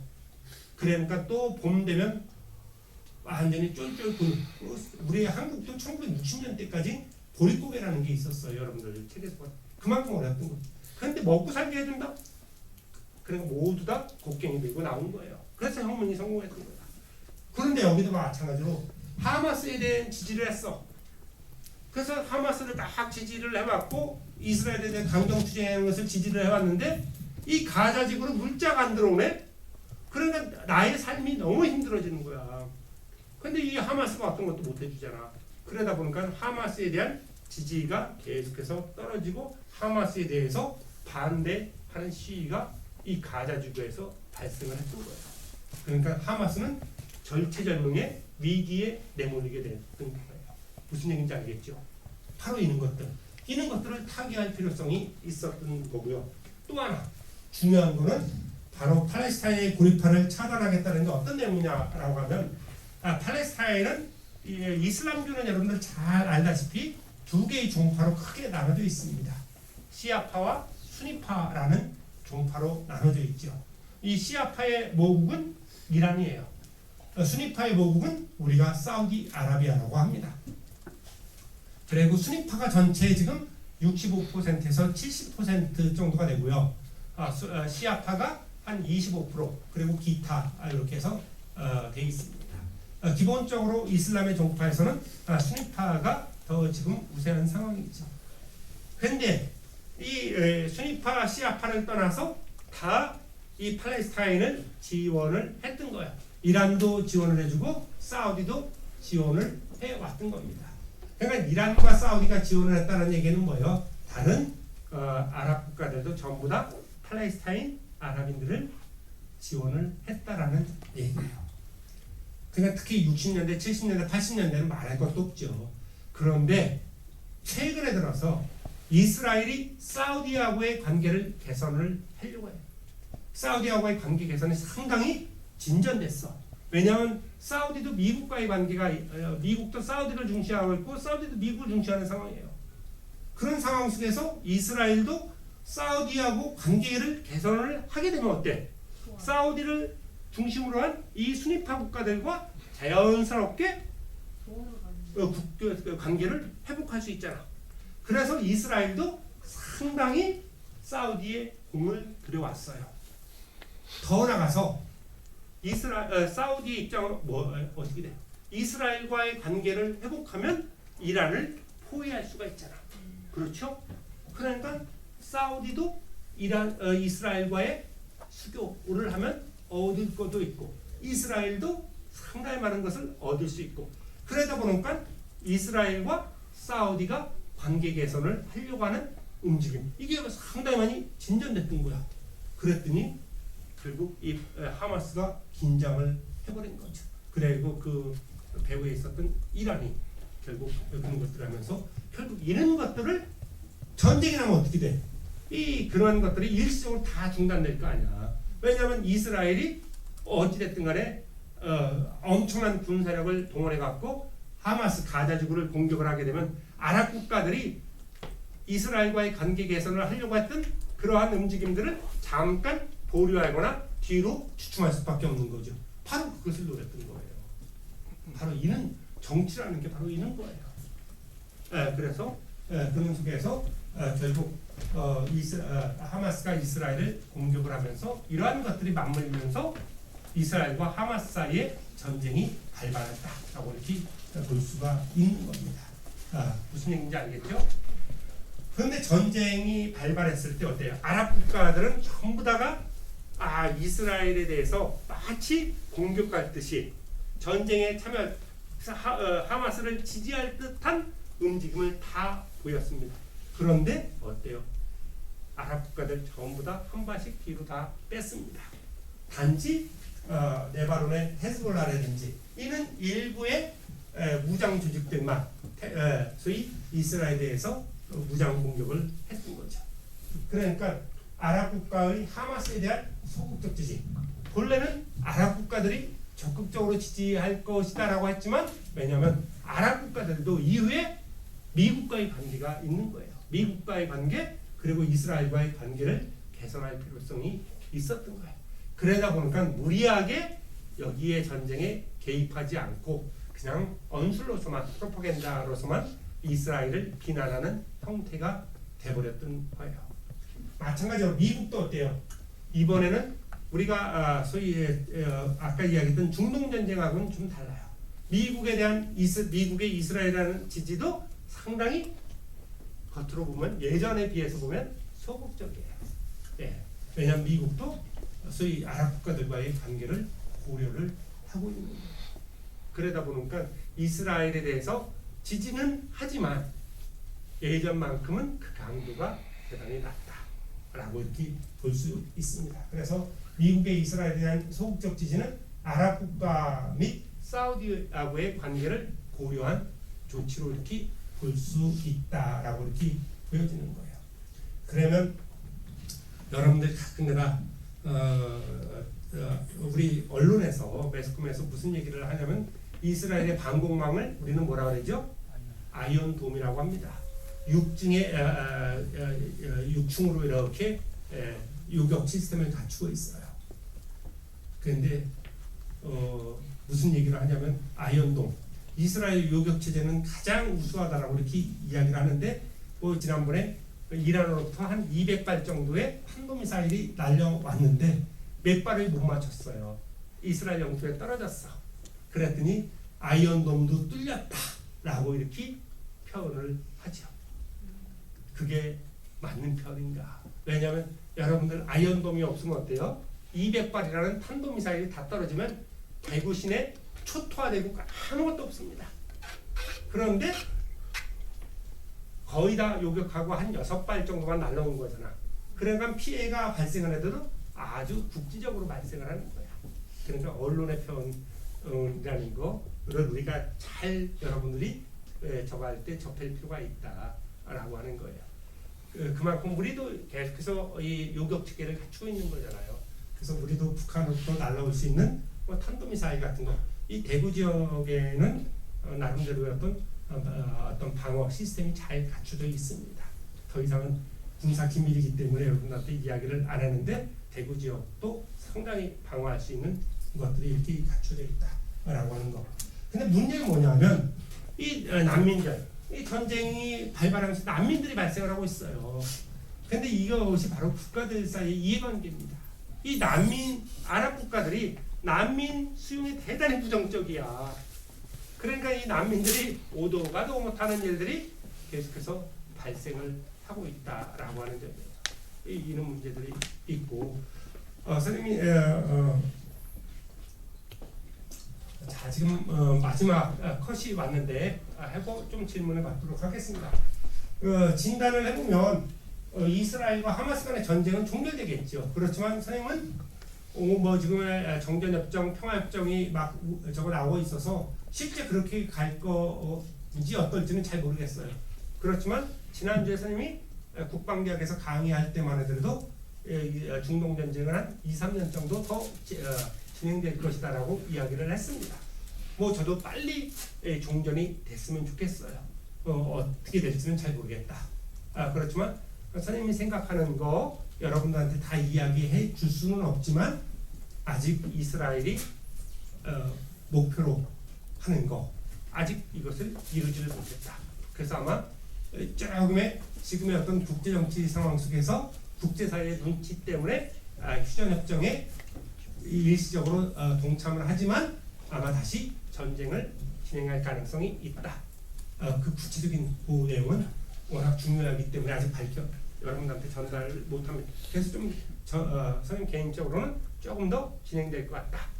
그렇지만 이 상황에서 만약 정전이 돼갖고 휴전협정이 해결된다라고 하면 더할 나위 없이 좋은 것이다라고 이렇게 이야기를 할 수 있어요. 그렇다라고 하면 이 하마스라는 무장단체는 어떻게 될 것인가? 지금 거의 다 괴멸됐어요. 많이 괴멸됐는데 이 하마스는 기본적으로 계속해서 미국과 이스라엘을 중심으로 해갖고 테러를 자행할 가능성이 높다. 상당히 괴멸됐지만 이 무장조직이라는 게 그렇게 해서 괴멸되는 게 아니에요. 왜냐하면 여러분들 2001년에 9.11 테러를 일으켰던 것이 알카에다입니다. 그래서 2001년에 미국이 아프가니스탄 전쟁을 하죠. 그리고 2003년에 이라크 전쟁을 하면서 알카에다를 상당 부분 와해시킵니다. 근데 시리아 쪽에서 누가 활동하고 있었느냐? 이슬람 국가라는 IS 국가가 활동하고 있었어요. 그랬더니 알카에다 그 무장대원들이 전부 다 IS 쪽으로 합류해버렸습니다. 그래서 2014년 정도에 되면 여러분들 시간 때문에 그래요. 몇 분까지 하면 되는 거죠? 반까지? 원래는 반까지 예정돼 있어요. 예예예. 수업이나 학생들이 몇 명 있어요. 아 그래. 예 알겠습니다. 예. 그래갖고 2014년에 알카에다가 IS 쪽으로 합류합니다. 그러니까 IS가 갑자기 큰 무장 조직이 돼버렸던 거예요. 근데 2017년에 미국과 시리아 반군이 시리아 동부에 있었던 IS를 집중적으로 타격을 합니다. 그랬더니 IS가 또 거의 괴멸됐어요. 그랬더니 IS에 있었던 그 대원들이 어디로 가버렸냐? 다시 알카에다로 이렇게 들어가 버렸습니다. 이 무장조직이라는 게 이런 거야. 그래서 이 하마스도 상당 부분 이번에 괴멸될 가능성이 있다. 그렇지만 아마 주변에 지금 레바논에 헤즈볼라나 이슬라믹 지하드라는 이런 무장 조직들이 있잖아요. 그쪽과 연계하거나 그쪽에 일시적으로 합류할 가능성이 있다. 그러면서 미국과 이스라엘에 대한 테러를 자행할 가능성. 그래서 당분간 전쟁이 끝난다라고 하더라도 중동 지역에서의 어떤 테러라는 것은 빈발할 가능성이 있다라고 이렇게 보여보시고요. 또 하나 아까 우리 학생이 이야기했던 것처럼 전쟁이 끝난다 이후에도 하마스하고 파타 간의 권력 투쟁은 상당히 격화될 가능성. 비록 파타가 세력이 약화됐다라고 하더라도 아니 하마스가 세력이 약화됐다라고 해서 파타를 인정할 가능성이 없다. 그렇기 때문에 결과적으로 파타와 하마스 간의 권력 투쟁은 상당히 격화되면서 이 중동 소위 이슬람을 중심 소위 이스라엘을 중심으로 한 이 팔레스타인 지역에 상당한 어떤 갈등들 회오리가 계속해서 들 가능성이 있다라고 이렇게 보여져요. 그러면 마지막으로 이렇게 보게 되면 미국의 경우 그러면 트럼프 대통령의 경우에는 이 중동 문제에 대해서 어떻게 접근할 것인가? 트럼프 대통령에게 있어서 가장 내년 1월 20일 날 취임을 하잖아요. 그럼 가장 역점을 두는 게 여러분들 뭐 같아요? 이스라엘 팔레스타인. 아니 그거보다 러시아 우크라이나 전쟁이 더 시급해.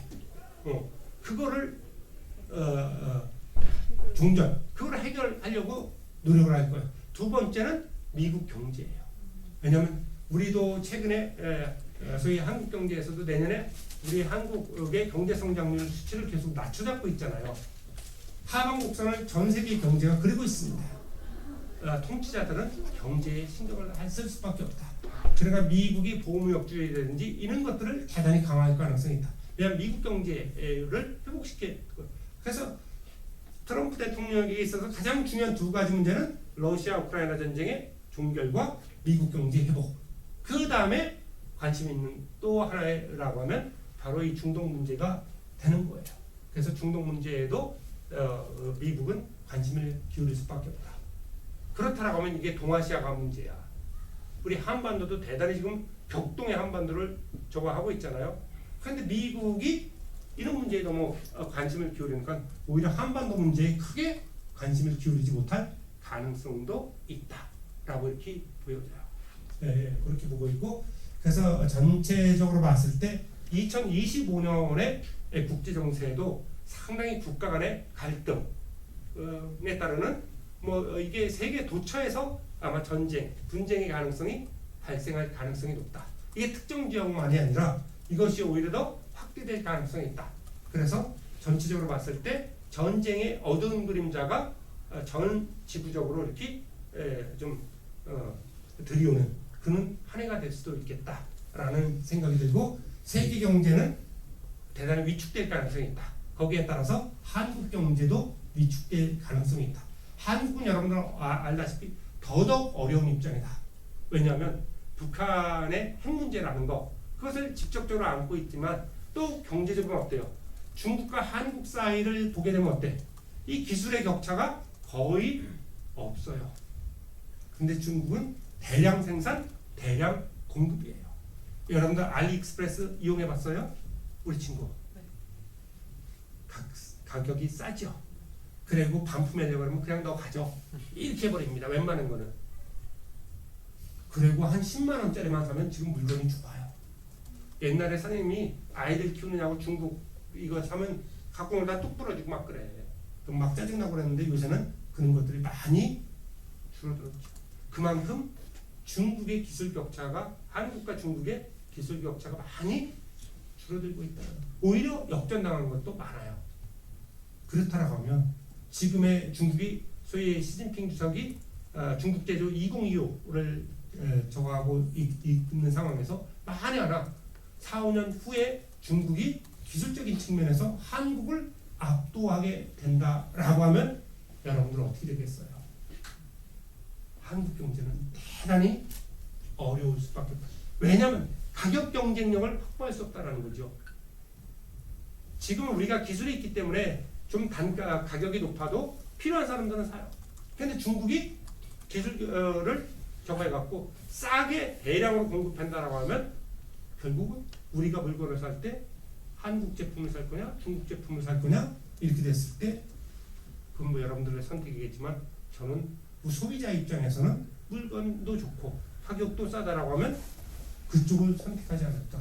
바로 우리는 이 중에 어려움에 직면해 있다. 그러니까 소위 남북관계에서 그리고 한국과 중국 사이에서의 어떤 경제 기술 문제 이런 것들을 안고 있다. 그래서 상당히 어려운 시기이다라는 거죠. 그럼에도 불구하고 우리 민족은 대단히 현명하고 진취적이고 이런 민족이기 때문에 이 위기를 극복해낼 수는 있을 것 같아요. 근데 그러려고 하면 우리가 분발할 수밖에 없다라는 거죠. 그래서 끝으로 여러분들 분발하면서 잘 취업 준비도 잘하고 이렇게 하면서 여러분들 앞길을 잘 개척을 해 나가기를 바랍니다. 저는 여기까지 했고 혹시 강의를 들으면서 궁금했던 거 있으면 질문을 하시면 됩니다. 혹시 교수님께서 생각하시기에 그 총선 당시에 그 파타가 이겼더라면 현재까지 이런 파괴적인 정도까지는 그렇죠. 전쟁이 진행되지 않았을 거라고 생각하시는지. 그 역사의 가정이라는 것 자체, 이 지나간 역사에 대해서 가정을 한다는 것 자체는 큰 의미는 없지만 그럼에도 불구하고 저도 그게 아쉬운 부분이에요. 계속해서 파타가 어찌됐든 온건 노선을 걸으면서 미국과의 중동평화 협상을 미국, 이스라엘, 팔레스타인 사이의 중동평화 협상을 계속해서 하고 뭐 클린턴 행정부 시기에도 계속했어요. 그런 것들을 통해서 계속적으로 이스라엘과의 대화를 통해서 그렇게 했으면 지금처럼 어떤 파격적인 상황 이런 것들은 좀 피할 수 있지 않았을까. 그리고 이 팔레스타인 쪽도 하나의 목소리가 나와야 두 개의 목소리가 나면 그만큼 힘이 떨어지는 거잖아.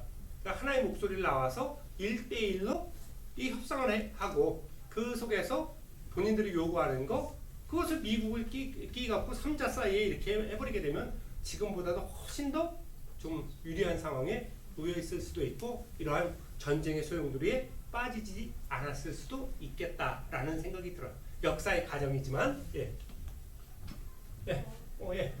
하세요. 이슬람 국가들에는 왜 무장 단체가 많이 있나요? 이슬람에서의 어떤 이것도 대단히 중요한 건데 무장 단체가 이슬람 쪽에만 많은 게 아니에요. 우리가 알고 있는 지금 우리 한국 국정원에서 공식적으로 이렇게 발표하는 테러 조직은 한 92개 정도가 돼요. 한국에서. 아니 한국 국정원이 전 세계에서 이렇게 파악하고 있는 무장 테러 조직은 한 90개 정도. 미국 CIA에서 이렇게 발표하는 전 세계 범죄 조직까지는 포함해 갖고 이렇게 좀 위협적인 세력을 한 30개 정도로 보고 그 조그만 무장 단체, 뭐 테러 조직, 동네 조직 폭력배까지 다 포함하면 한 12,000개 정도로 CIA는 이렇게 판단을 하고 있어요. 그러니까 미국 애들은 한국의 뭐 대구 지역에서 활동하는 개들까지는 다 알고 있어. 그 정도. 잠깐 좀 더 이야기를 하고. 근데 이슬람만 그렇게 있는 게 아니고 소위 우리가 이슬람을 부정적으로 볼 필요는 없어요. 이슬람교를. 왜냐하면 이슬람교의 일부의 소위 극단주의적인 세력들, 근본주의자들, 펀더멘털리스트들이 결국은 소위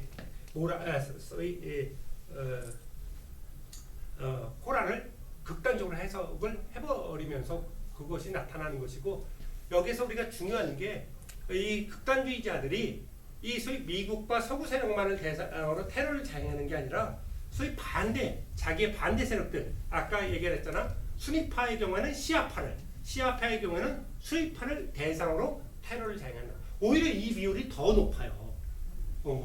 바로 그런 측면이 있고 그 이슬람교였던 소위 코란을 극단적으로 해석하는 일부의 세력들 그렇게 우리가 저거래 이 이슬람교가 테러 이게 아닌 거예요. 아주 그 속에 일부의 극단주의자들만이 테러에 가담을 하고 있는 것이고 그래서 소위 그 속에 보면 시아파 국가의 건설, 순위파 국가의 건설을 내거는 테러주의들이 달라요. 그래서 우리가 보게 되면 소위 극단적인 이슬람 근본주의자들이 그러한 조직한 테러주의들이 좀 우리가 눈에 띄게 드러나는 것 때문에 많아 보이는 것. 좀 많기도 하지만 그러면서 다 그게 전부인 것처럼 보이지는 않는다. 그래서 그런 부분들이 있다라는 것만 이해를 해주면 될 것 같아요.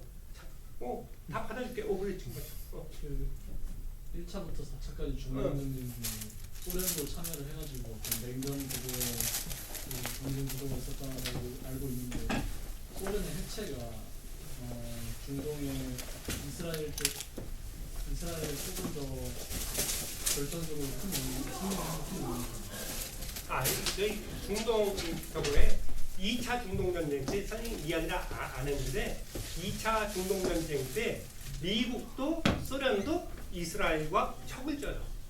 왜냐하면 이게 1955년이잖아. 이 50년대에 되면 소위 아시아 아프리카 국가들이 소위 제3세력을 구축해 인도의 반둥에서 반둥의 일을 통해서 독자 세력화를 추진합니다. 이때 아시아 아프리카에 있는 제3세계 국가들이 100개 국가가 넘어. 근데 문제는 뭐냐면 유엔의 표벌은 뭐예요? 1국가 1표주의야. 유엔에서 결정을 하려고 하면 미국도 한 표, 이쪽에 있는 작은 국가도 한 표예요. 그러다 보니까 이 소위 아시아 아프리카의 이 제3세계 국가들이 소위 독자 세력을 내걸다 보니까 1900 제2차 중동 전쟁 때는 이 스웨즈 전쟁이잖아. 영국, 프랑스, 이스라엘이 한 편이 돼요. 그래갖고 다 점령을 해버려. 근데 미국하고 소련이 반대를 해. 철수해라고. 왜냐하면 미국도 이 제3세계 국가들을 배려하지 않을 수가 없었던 거예요. 나머지 1차, 3차, 4차 때 미국이 저거를 지지하는 거는 뭐 저거고, 이 냉전의 해체가 소위 우리가 1989년 냉전이 해체되잖아요. 그 해체가 된 이후에 소위 팔레스타인 피에로의 어떤 지지 기반이 상당히 약화되는 것만은 사실이에요. 그런 것도 맞물려 갖고 온건 노선으로 전환하는 계기가 된다라고 보시면 될 것 같아요. 자, 우리 이쪽에 먼저. 그 테러리스트 조직들을 해체하기 위해서 이렇게 공격을 하더라도 그 조직원들이 또 다른 테러 조직으로 이동하고 그런다고 말씀을 해주셨는데, 그럼 이 기회에 전쟁이 조금 더 길어지더라도 하마스뿐만 아니라 이스라엘인데 또는 이스라엘을 도와주는 이제 서방 국가들이 헤즈볼라를 포함하여 여러 테러 조직을 조금 더 샅샅이 이렇게 없애는 게 그 선량한 사람들의 테러 위험을 방지하는 측면에서 더 낫지 않을까. 그리고 우크라이나 러시아 전쟁에서도 한국도 무기 전달, 북한 때문에 명분도 생겼는데 이제 무기 전달 뭐 이런 걸 함으로써 전쟁을 통해 가지고 뭔가 이익을 얻지 못한다라는 것을 이 기회에 종전이 아니라 이제 전 세계가 도와줌으로 이런 거를 좀 더 선명한 메시지를 전달하는 게 더 좋지 않을까. 그리고 한국도 그러한 위험에서 자신을 지키기 위해서 일본, 한국, 대만이 공동 핵 개발 이런 걸 이제 트럼프 정권이 등장했으니까, 그리고 핵 협약에서도 명분이 있죠. 이제 북한이 실질적인 핵 보유 국가가 되었기 때문에 저희 남한 같은 경우는 그 핵 감축에서 탈퇴할 명분도 있고,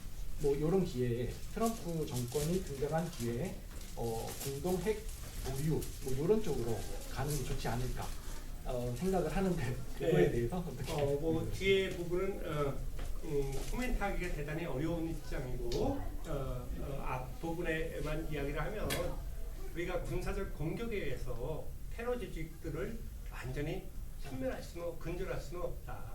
왜냐하면 우리가 2001년에도 미국이 아프가니스탄 전쟁을 해봤지만 그게 안 된다라는 거예요.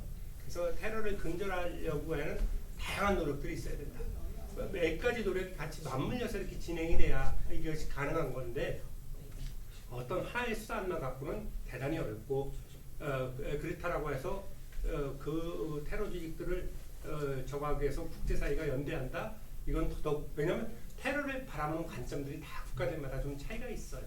그래서 그런 것들이 어렵다라고 이렇게 말씀을 드리고 뒤의 부분은 제가 코멘트할 부분은 아닌 것 같다. 왜냐하면 저도 그 부분에 대한 충분한 적은 있지만 다음에 좀 저걸 하겠습니다. 자, 우리 친구 마지막으로 끝내도록 하겠습니다.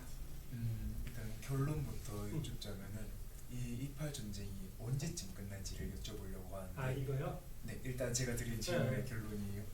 사실은 28 전쟁이 끝나면은 미국은 바로 우리 중국, 대중국 압박으로 한반도로 올 거기 때문에 한국 입장에서는 이 28 전쟁이 언제 끝나는지에 맞춰서 우리 시나리오를 짜야 되거든요. 근데 러우 전쟁은 어차피 트럼프 씨가 취임 때부터 말했듯이 빠르게 끝나고 상대적으로 중동에 비해 중요도가 덜하다 생각을 해요. 그런데 이 28 전쟁이 당장은 못 멈춘다고 저는 생각을 하는 게 우리 이스라엘의 네타냐후 총리가 이미 기습을 허용을 했기 때문에 지지율이 많이 떨어져 있는 상태란 말이죠. 그런데 만약에 지금 이제 바이든 정부 때처럼 되게 흐지부지한 상태로 휴전을 하면은 네타냐후 본인의 정치 생명이 끝이 난단 말이죠. 그래서 이스라엘 지금 네타냐후 총리는 못 멈춘단 말이죠.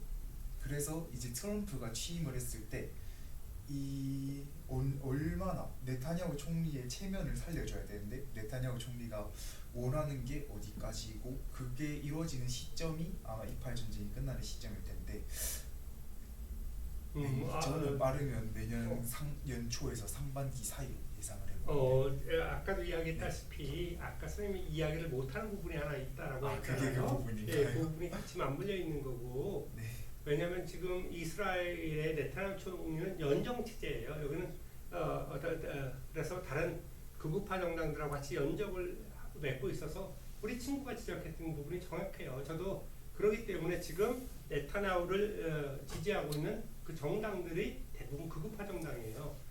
그래서 거기에서 이 전쟁을 멈출 수 있느냐라고 하면 그건 조금 어려울 것 같고 이 소위 봐서 지금 트럼프의 가장 중요한 대외 정책의 목표는 뭐예요? 대중국 압박. 소위 대중국 압박이에요. 맞아요. 그렇기 때문에 중동 문제하고 상관없이 정리되는 순간 바로 진행할 가능성이 대단히 높다. 그래서 관세 전쟁이라든지 우리가 트럼프 1기 때 2017년, 18년 때 중국에 대해서 20%의 관세를 부과했어요. 근데 이번에는 그 이상 이야기를 하잖아요. 심지어 60%, 거기까지는 못 가고 60% 하면 전쟁 나는 거고 아마 선생님 생각에는 한 30% 정도까지 대중국 고율 관세를 부과할 가능성이 있다. 그러면 이게 경제 전쟁이 돼버리는 거예요. 거기에다 또 반도체 문제까지 같이 맞물려 있는 거고 그러면 결국 그런 것들이 주변 국가들, 우방국에게 대해서도 이 고율 관세가 부과될 가능성이 있다. 그러니까 한국 경제도 이 부분에 대해서 대비를 해야 돼요. 우리는 우방국이기 때문에 뭐 고율 관세 이런 거하고는 거리가 멀다 이게 아니라 우리도 어느 정도는 그 부분에 대해서 대비를 할 필요가 있고 트럼프의 행정부의 최대 목표는 중국 봉쇄에 있다.